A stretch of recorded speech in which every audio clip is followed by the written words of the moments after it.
भूमिपुत्रांच्या न्याय हक्कासाठी लढणाऱ्या महाविकास आघाडीचा, भूमिपुत्रांच्या लढ्यासाठी आणि हक्कासाठी लढणाऱ्या महाविकास आघाडीचा, महाविकास आघाडीचा. अरे राजीनामा घ्या, राजीनामा घ्या,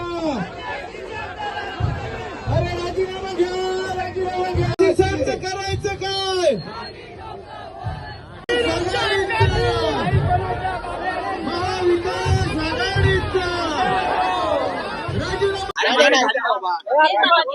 सर, आज सिडकोर आंदोलन करतायत.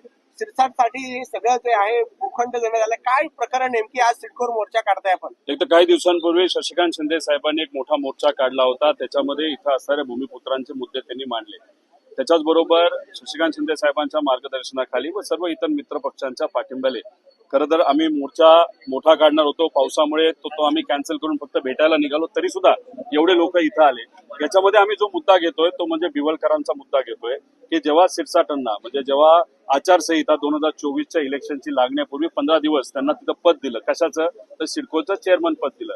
आल्या आल्या बँडबाजा वगैरे आपण सर्वांनी बघितलं असेल, हर तूर वगैरे तुरे त्यांना दिले आणि तिथं पहिल्या बैठकीत त्यांनी काय केलं असेल तर बिवलकरांना 5,000 कोटी रुपयाची जमीन त्या ठिकाणी देऊन टाकली.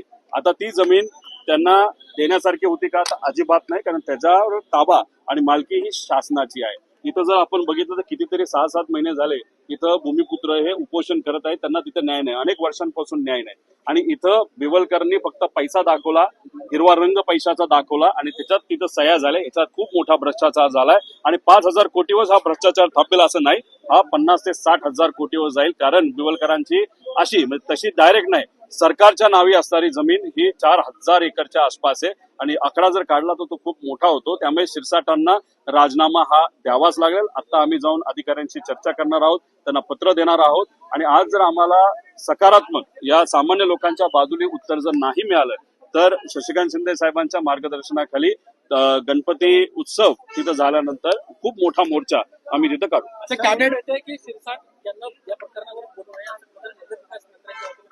असं आम्हालाही कळतंय, कारण का ह्याच्यावर आपण बघितलं तर आम्ही पुरावे दिलेत, आम्ही पत्रकारांना पुरावे दिले, सामाजिक कार्यकर्त्यांना पुरावे दिलेत, पण याच्यावर अजूनपर्यंत सरकारकडनं उत्तर नाही आलं.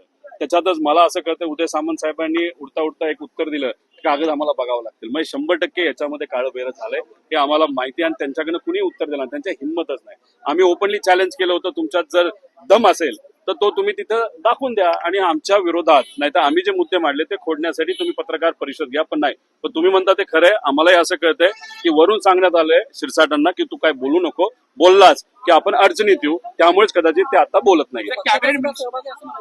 असू शकतो. आता 5,000 कोटी काय सगळ्याचे सगळे सिरसाटांना मिळालेत असं नाही. 10% तरी काढलं ते 500 कोटी असतील.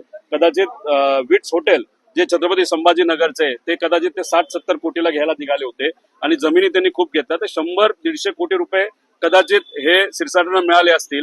घोटाळा म्हणजे सरकारचं नुकसान 5,000 कोटीचं आणि या सर्व नेत्यांचा फायदा हा 500 ते 1,000 कोटीचा 100% तिथं झालाय आणि तोच पैसा हा इलेक्शनमध्ये आमच्या विरोधात, लोकशाहीच्या विरोधात तिथं वापरला गेला.